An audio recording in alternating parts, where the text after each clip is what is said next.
This presentation is on institutional racism, perspectives on the Department of Justice's investigation of the Ferguson Police Department. This content analysis was conducted by Cassandra Chaney of Louisiana State University. This presentation was created by Brianna Dell, Alexis Goldsby, and Sidera Manuel. 2014, an unarmed 18-year-old African-American male by the name of Michael Brown was shot and killed by a white police officer named Darren Wilson, who worked in the Ferguson Police Department. This accident sparked acts of protest and vandalism amongst the people in the community. In addition to this, a decision was made to open a major investigation into the previous discrimination and misuse of force in the Ferguson Police Department, even outside of the Mike Brown case. From this, Cassandra Chaney sought to examine the comments on the Huffington Post website concerning the public criticism and details of specific events of a 105-page report. In this content analysis, Chaney provides a brief synopsis of the previous research conducted on the Ferguson Police Department, beginning with the comparison of racism, the social subordination of an individual or group in relation to physical characteristics, with institutional racism, specific policies and procedures implemented by institutions that embolden the unequal treatment of specific groups.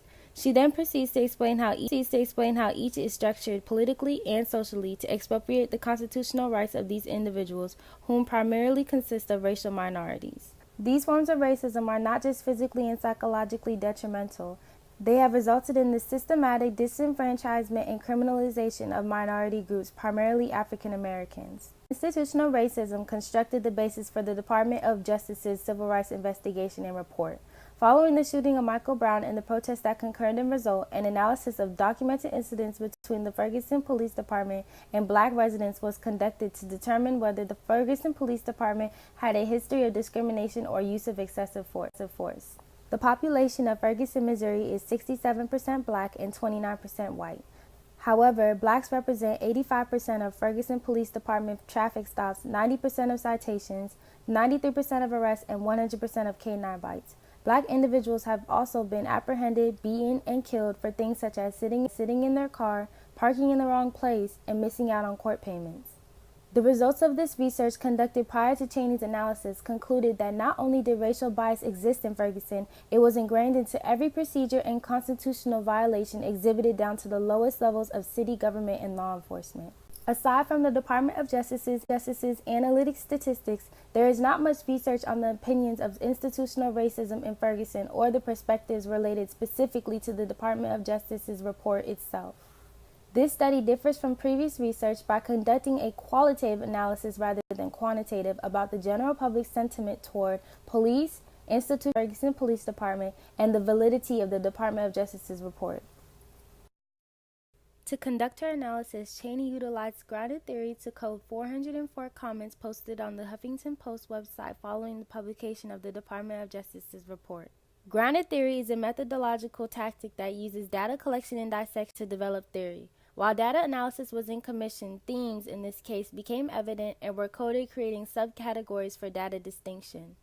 7 recurrent themes were identified and defined: high regard for law enforcement, no hope for change in Ferguson, disregard for the Department of Justice report on Ferguson, disgust for the authority in Ferguson, police corruption outside of Ferguson, trust in the Department of Justice, and recommendations for reform in Ferguson. Grounded theory is a form of inductive reasoning. This means that the conclusion made in the comments by these individuals could be false, even if their justification is true. However, whether or not their conclusions are valid is irrelevant. Their argument is considered either strong or weak depending on the rationality of said justifications. Grounded theory analysis revealed the following 7 themes. The first theme was the high regard for members of law enforcement, which was essentially words or phrases used that indicated the value of law enforcement and the scarcity of police violence. The second theme was the no hope in systematic change for Ferguson, and this theme was represented by words or phrases that indicated that the Department of Justice report will not result in far-reaching change within Ferguson.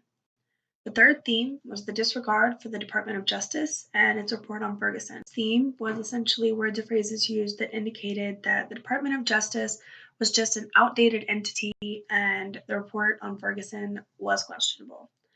The fourth theme was the disgust for police and government within Ferguson, which was words or phrases that represented discussed for the police Ferguson department and court systems within Ferguson, essentially believing that they weren't doing their job, and institutionalized racism was definitely running rampant in Ferguson. And the fifth theme was police corruption extends beyond Ferguson, and these were essentially words or phrases that indicated that racism demonstrated by the Ferguson Police Department was being done in all police departments across the United States or other police departments within the United States, essentially saying this was not just a Ferguson problem, this was a United States problem. The sixth theme was the trust in Justice Report on Ferguson, and they were words or phrases that essentially indicated that African Americans are currently and or have been victims of racist practices for some times, and they should be protected against corrupt policemen and the government. And the seventh and final theme was the recommendations for change within Ferguson. And these were words or phrases that provided recommendations to change the current structure of law enforcement and government within Ferguson. The study also found that while Ferguson's justice system believes it has the ability to improve itself, many believe that throwing out the baby system and establishing a new one due to the belief that the institutional racism is so deeply ingrained in the system that the system is beyond fixing. Although sadly the stream of revenue of incarceration may be an incentive to keep the system as is. In conclusion, the author highlights that everyone knows racism is bad, but it's not far out there to believe that institutionalized racism is so far ingrained in our society that it governs many of the decisions law enforcement have to make every single day. Despite the meticulous research, this study is not without its faults. The author highlights in the article that oftentimes when one is using a public website, it makes it difficult to extract the data and determine the demographic characteristics of a particular individual that has made a post on the website. The public website makes it difficult to determine gender, sex, marital status, race, education, and sexual orientation of the individual's post. The anonymity of a public website makes it difficult to assess the risk of using information found on the website. Essentially, there's no way of knowing exactly who the information came from or if it is accurate. People could be more likely to falsify information or embellish their experiences due to the anonymity provided. Post is a liberal-leaning political weblog and therefore tends to draw people with similar interests. Essentially, in the study, we are only getting the viewpoints of those that would normally be drawn to blogs such as the Huffington Post, and if results have been taken from a conservative-leaning blog, they may have varied.